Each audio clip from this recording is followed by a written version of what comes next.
All right, what's up, Path of Exile fans and fans of getting that gold in Path of Exile? Today what I'm going to do is I'm going to try to curate for you a bunch of the best starter basic gold farming tips from a whole bunch of different videos that came out over the course of the last couple months throughout Settlers of Kalguur League. I'm going to try to kind of distill down all of the best little bits of information and try to make this as succinct as possible. But I'm not very good at that, so we'll see what happens. So the first video that we're going to talk about today is the how to farm gold fast. This was a video put out by Path of Evening about 3 months ago. He put it out pretty early on in the start of the league. What are some of the main points from this video? All right, point number one. First of all, how does gold work? And as he mentions, as our understanding is basically gold replaces drops that the monsters drop. So if you get more drops, you're going to get more gold. So we want to get lots of drops. By the way, I'm splitting this up. This is going to be kind of the more basics, and then later I'll release a video more on some what I consider to be more advanced. So I'm going to skip a couple more advanced topics for now. So for basics, first things first, get as many drops as you can, okay? So we've established that. More drops, more gold. How do you get more drops? Well, one of the things is if you look on your map, it has mods like quantity and rarity, pack size, things like this. So if we want to get more drops, we're going to want to get more quantity, more pack size, rarity, etc., etc. Rarity does affect gold. We'll go into that more here in a second. So in order to get more of that, okay, one of the ways that you can get more of that on your maps is by using the Atlas passive tree. And you're going to be searching for things like, you know, quant and things that essentially, so for example, there's all these nodes on the tree that say like increased explicit modifiers on your map. And there's some more specific ones like he's got pointed out here. If you want to get very much in detail, I'm gonna try to, you know, succinctly curate the top tips and points from all these different videos. If you want the full details, I'm going to point you to these videos. Everything I have on my screen, I'm going to link in the description, so you get links to all the videos, and I'll have what information was in each video.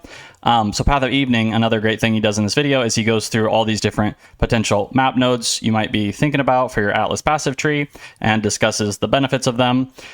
So you'll want to keep that in mind. And once you've taken a bunch of these nodes, you're going to be increasing these mods. Once again, everybody pretty much knows this. All these different mods are going to make the map explicit modifiers have increased effect, which is going to then therefore increase your drops, which are then getting converted into more gold that you're going to get. All right, continuing along in Path of Evening's fantastic video, we have other highlighted particular good tips, such as, you know, of course, you're going to want to push your maps that you're doing to the highest tier possible. He specifically shouts out tier 17s as being by far the best for gold gain. This is something I'd actually like to probably try to kind of quantify in the future. So I think in some of my follow-up videos to these basics videos, I might actually run some T16s versus T17s with similar stuff to kind of quantify exactly how much better they are. My general advice to you would just be run whatever the hardest difficulty maps you can run, where you can still, you know, clear them pretty quickly and efficiently. And, you know, you could kind of do little micro tests to see which one exactly is better based on how strong your character is compared to the difficulty of the map. And then a final thing I'm going to point out from this video is he just mentions quickly a couple different types of league content. You know, league content, it's going to be very important what league content you're doing, because certain league content basically just drops pretty much no gold whatsoever, and some of it drops a lot of gold. It's really specific which leagues are going to be good for this, but I'm just about to go in depth more into that because we're going to look at some of the other streamers that posted videos this league of what they consider to be some of the better or best gold farming strategies, and we'll see these different leagues come up, and so we'll go ahead and start to actually quantify it in some of the other YouTubers videos that they made. He didn't quantify specifically. He mentioned, for example, Blight being really good, Strongboxes being really good. I think a couple of the other videos I'm about to pull up, some of the other YouTubers this league did specifically Blight and Strongboxes. I think Ziz and Asmodeus and a couple other people that I'm going to talk about next. And then a couple other miscellaneous points, like the pirate boss in Kingsmarch is really good for gold. I made a lot of gold off of that this league. Every time I killed the pirate boss in Kingsmarch, I think I got between like maybe 40 to 60k gold myself. It was really good, depending on how efficient you're already farming. And of course, there is the upgrade in Kingsmarch also. It's like the mining upgrade where you upgrade it all the way, and then every time you click on a thing to mine ore from it, you get the same amount of gold. It's usually like maybe 1k gold or so that you get from that. So that's also worthwhile. Since you're already going to upgrade it probably anyways, you might as well just go ahead and do it. And then you get maybe a little bit of extra gold boost. I don't even know if that's going to be the best long term. That's going to be something for a future more kind of advanced. I'm planning on following this up with a more kind of advanced gold gain. And I'll talk about, for example, map layouts. He also talks about map layouts in this video. There's a great website, Maps of Exile, that you can go to, and he talks about things like that. But I'm going to save my personal 2 cents on that for a later video. And then he talks finally about a few different scarabs, which I'm also going to save for a later video. I actually kind of want to quantify these things with specific numbers in kind of a more advanced in-depth video. So that's it for this one. Path of Evening is absolutely amazing. If you haven't already subscribed to him, I highly recommend you do it. Go ahead and check out this video. It's absolutely fantastic if you want the full in-depth discussion of all of these basics. So now let's go ahead and move on. The next thing I'm going to talk about is a few specific strategies that were shouted out this league by others. All right, so moving on to talking about some specific different strategies and the results that people have seen with them, we can put kind of a floor on like how much gold per hour should you expect to try to get if you're actually trying to do like a good strategy to get gold. So the first video I want to shout out is this video from AsmodeusClips. He's a fantastic PoE YouTuber. I've been watching his videos for a long time. I've been playing for a long time. I've been watching him for a long time. And his video was how to make 1 million gold in 3 hours. Now, this was a very specific strat. So this was where you go into one specific type of league content. Path of Evening specifically shouted out Blight. This is a exact example of doing a Blight strategy. And if you watch this video, he even goes specifically, it's a super detailed, in-depth video, even though it's only like 16 minutes long. He walks through every single aspect, in my opinion, that matters of doing Blight maps for gold. And he even goes through a whole map pretty much from start to finish, showing you basically every little detail. And it's using tier 16s, so you don't have to worry if you're only in tier 16s, you want to do Blights in tier 16s. Like I said, it's very in-depth. It seems really min-max to me. He even talks about like different types of scarab modifications you can make and what his thoughts were. Even talks about like what DPS you might need. Really in-depth. Seems very min-maxed. He also mentions using blue altars. I think blue altars are probably going to be a pretty common theme that you're going to see in most people's gold farming strats that they talk about for basically increasing quant. I think people just like altars in general in most farming strats these days. And the final result here, so this is kind of our first snapshot of a specific strategy. How much gold per hour can you start to expect in some of the better gold farming strategies? And he said roughly his estimation is about 350,000 gold per hour. And so I will link this YouTube video in the description as well if you want to check this one out to see what it looks like for Blight. And before I move on, I want to make one final note, which is that I've noticed that a lot of people will often talk about things like how much currency you make per map or how much gold you make per map. He mentions how much, like it was like 30k gold per map or something like that. I feel like I don't really know why people mention specifically gold per map or currency per map. It shouldn't really matter per map. It should always pretty much come back down to just per unit of time spent playing the game, because the only thing that really matters is just time, I feel like. So I just wanted to point this out before moving on. If you watch all these things and it's like, oh, you make 10k gold per map, 20k, 30k, you make 50k, 100k gold per map. It's like, okay, but if it takes you an hour to complete the map, then it's only 100k gold per hour. Doesn't really matter. So I'm only ever going to focus on gold per hour, gold per unit time, just so folks know. And I do find it a little odd when people point this out. All right, so let's go ahead and move on to another couple of YouTubers and see what they were able to get this league and some of their different strategies they used. All right, next is Empyrean Gaming, Empy, who absolutely popped off this league, and for good reason, because his videos are absolutely amazing. He put out this video. This was pretty early on. I remember watching it way long ago, kind of towards league start. It was 220k gold per hour, testing easy gold farming strategies. He did 3 different strategies, so these weren't quite so great, but I don't think I've seen a lot of other videos talk about these specific strategies, and I know a lot of people like Empy. I like him too, so let's just go over it, okay? So one of the first strat that he tested in this particular video was synthesized maps. He ran a whole bunch of different types of synthesized maps. I think he ran like 5 of each, and it was about 16,000 gold per map. Again, he shouted out the gold per map on everything. I think it doesn't really matter, but whatever, I'll just shout it out anyway. So He stated it was about 16,000 gold per map, and it ended up being 330,000 gold in about an hour and a half. So that was basically where the 220k per hour came from. Actually, there was two, but that ended up being about that amount. So if you want to run synthesized maps, not bad, 220k per hour. I don't know, can that even go up a little bit? I'm not sure. So that might be worth investigating in the future a little bit more. I'm not sure, but it seems possibly promising. Another one is Abyss Hordes. So these are so I actually made a video on Abyss Hordes myself. Path of Evening also made one, I think, on Abyss Hordes and just Abyss in general. I think Abyss in general is going to be a very solid strategy. When I put my vid out, I mentioned it was like great for early league. I have a feeling going forward, it's just going to be a good early league strategy, and you can get a lot of gold from it. He got 30,000 gold per map. The only time gold per map might make sense is if you're a little bit dry on maps. Maybe early league, things that are more gold per map maybe could be better if you're like a little bit having a hard time getting a bunch of tier 16s because you like just started the league out. But anyways, and then he mentioned that one was only 115,000 gold per hour, but I think I don't think he was doing it in a very optimized way. Like, he was going really slow. You can just watch him in the vid. He's like clicking the chest super slowly. I think if you go faster and optimize it, like I mentioned in my own video, and you can look at Path of Evening's video, I think this is going to be a huge underestimate. I think this is a strategy that you could totally run if you want a lot of gold. You can test it yourself. But the only final thing I want to mention, which I talked quite a bit about in my video about the Abyss Hordes, I'll mention it again here, is if you're playing a purely attack-based build, in my opinion, it's basically cancer. Because clicking on the stupid hordes is absolutely horrible. You get hit by random stray bullets flying your way and you can't click anything. It's just awful because there's the caster mastery node, which lets you get all the Abyss Hordes to open automatically. If you're like flame dashing around or whatever, casting spells, they're all going to open up automatically. So it's really unfortunate, but I think the strategy is pretty much only available for casters right now. Okay, you can use this 115k per hour as a starting point, but I have a feeling it's strongly misrepresenting how good this is. And then his final strategy is just randomly ran a bunch of Waka Waidua Tuahu maps. You can see here he's got a bunch of these tier 16 strand unique, and he just threw them in unidentified with some sacrifice fragments because I don't think you can modify them really in any good other way other than sac frags. So he threw a couple of those in, and he ended up at about 223k in, sorry, this should say 1 hour. He got about 70k in 19 minutes, and he multiplied it out to estimate it at 223k per hour.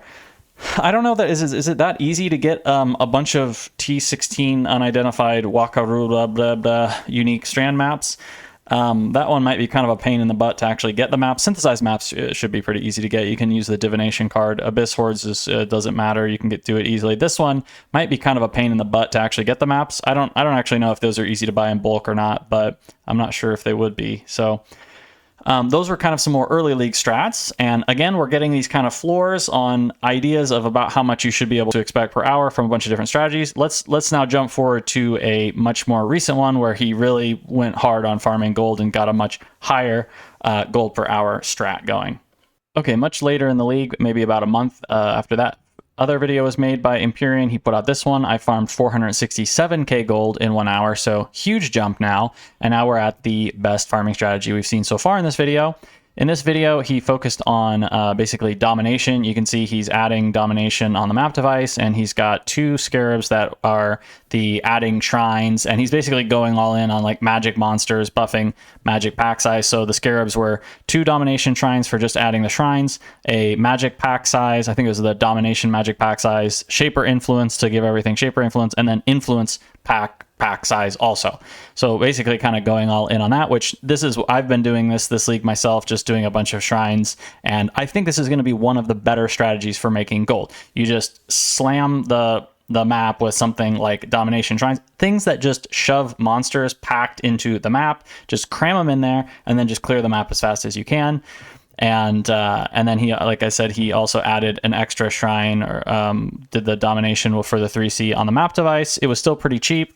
And then finally, he put in blue altars. So blue altars, again, this is going to be, I think, a very common strategy. You're going to see in a lot of these types of farming strategies. and then yep, Domination on the map device. And he mentioned in the video, all he did was just chisel the maps and alch the maps up to 80+% quant. These, as you can see, they're tier 16s. And the final result was 467K per hour, as he said in the title. And he even mentioned that he had done a different strategy that was pretty much exactly the same, except there was one scarab difference. I think he said it was Bloodline Scarab. But he said he decided not to put the video out because somebody else made a similar guide. So he changed it up a little bit and the scarab had gotten really expensive.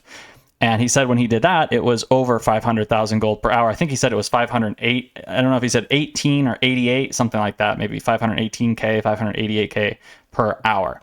So these are the types of strategies that I think after I release this kind of beginner's guide, I want to go into more gold farming strategies myself. I want to start kind of min-maxing this stuff. I think it's kind of fun. Might be kind of fun to put out like, okay, what's like the maximum gold per hour you can get? This type of strategy are the types of strategies I've been thinking of myself.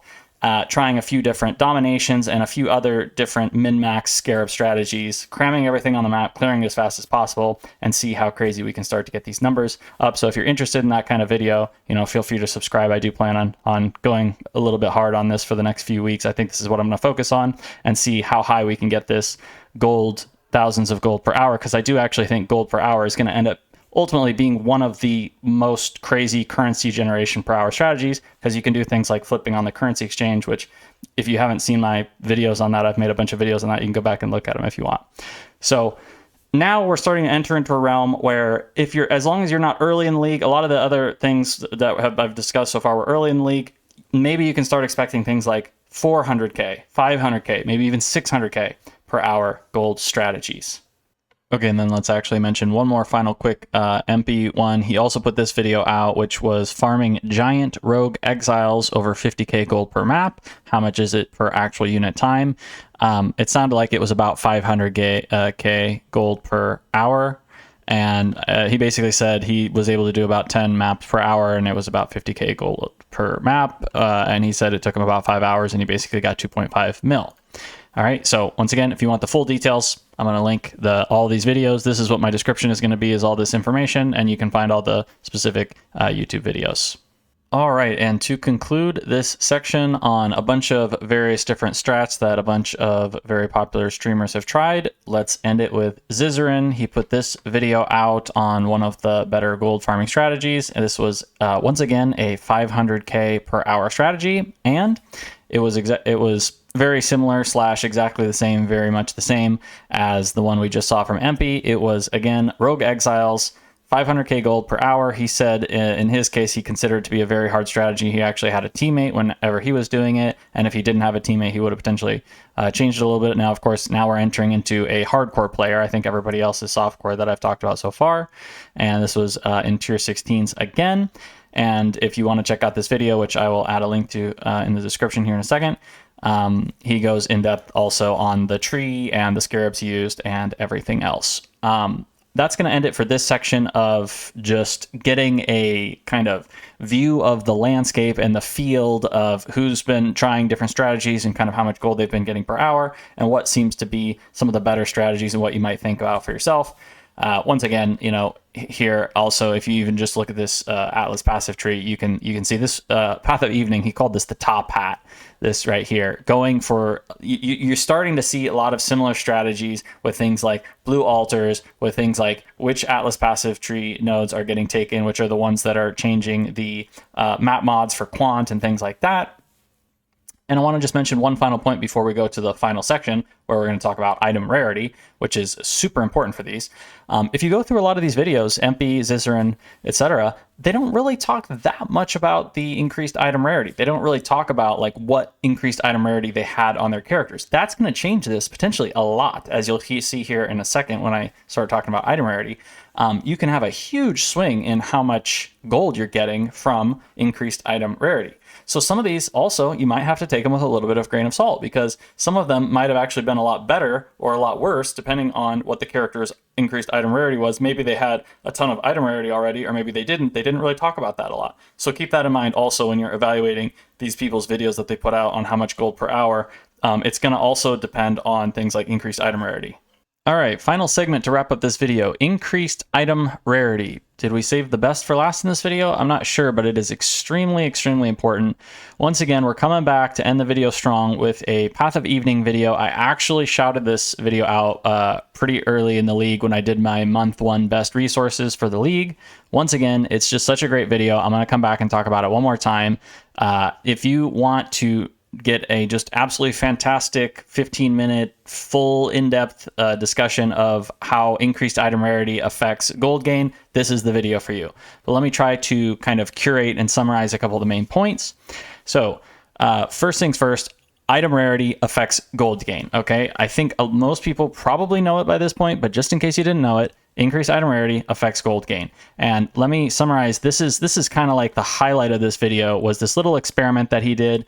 I'm going to probably kind of start working off of an experiment like this, and I'm going to probably start kind of doing some of my own experiments that are going to be very similar to this type of thing.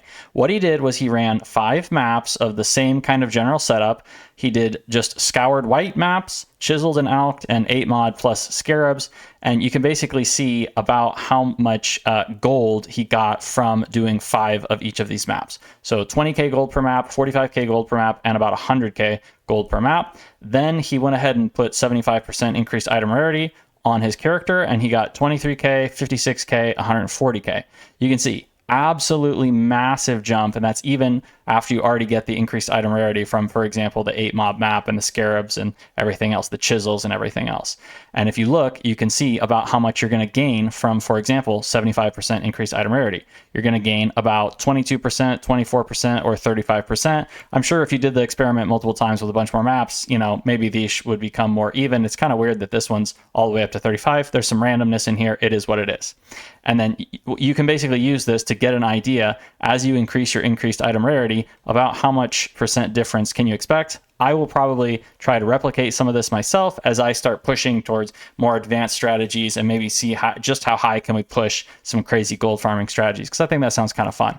So I'll probably come up with some similar things to this myself. You can see at 133% increased item rarity, he was getting around 30 to 40 to even 50% difference. And at 185, it's an absolutely massive difference. 50, 60, 70% difference potential versus no increased item rarity.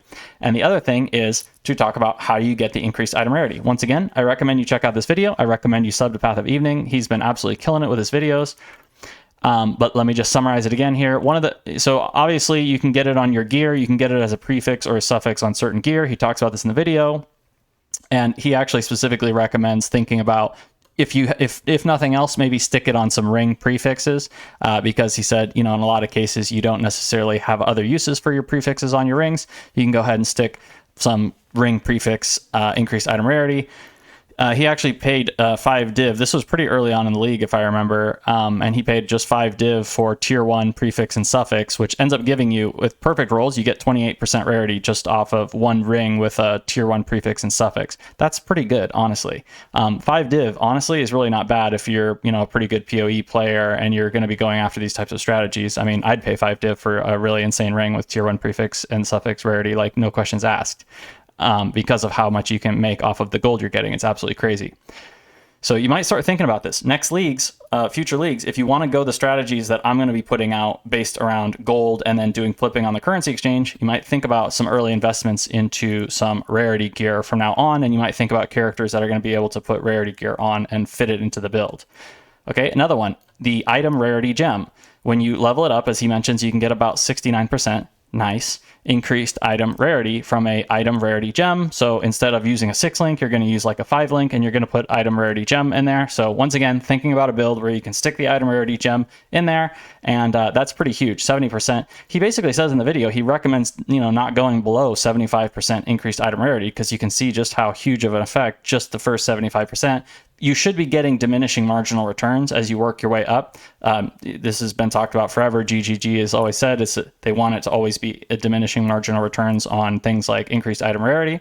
And he even said in the video, I wouldn't go lower than 75% increased item rarity. Well, you're going to get about 70% just off of the 1 gem, and then slap a prefix or suffix. And the other thing, Final point here is just running a gold flask. He was running a mage blood, so he had a gold flask that had the 70% increased effect enchantment on it. This is something you get from, as he mentions, unveiling the Cinder Swallow urns. I went ahead and just bought one myself in the league as well because I didn't want to mess with it. I paid, so I'll just show you, for example, on my character, I paid 2 divines and I just bought this gold flask right here. It's got the 25% increased effect and the 30% increased rarity of items found during effect. I just bought this for 2 divines, and I probably overpaid by quite a bit, I'm sure. But once again, it's not really a big deal when you're getting this big of an increased item rarity effect, and you're just going to make it back very quickly from the gold gain that you're going to get. This is like a huge boost to item rarity. I have mine qualityed. He was using a mage blood, and ultimately, you know, thinking about this and thinking about the importance of increased item rarity, you know, maybe mage blood builds are always going to be pretty much the best builds, possibly because they're going to get this huge 70% increased effect. And you can also enchant other flasks with this 30% increased rarity of items found during effect. And I think he even mentioned doing that as well. Throw in a mage blood and suddenly you're getting huge increased item rarity stacking. And I'm going to leave it at that. All right. I put a decent amount of work. I had to watch a lot of videos. So if you appreciate the effort, go ahead and give it a like. Surely this helped a few of you out there. And from here on, now I'm going to start to niche down a little bit, and we're going to start to go into more and more complexity and advanced topics for farming gold, because I think this is something I'm going to do a lot of from here on in the future, because I love doing the currency exchange stuff using gold, making money off of the currency exchange with gold. So you can be on the lookout for that. And you can even sub if you want to see those future videos. There's probably a button on the bottom right or bottom middle or something on the screen if you're interested in gold gaining and making money off the currency exchange. And then in the future, I'll save a couple notes for the more advanced strategies we'll come back to as I start testing some of this out myself. All right. Take care, y'all. See you in the next video.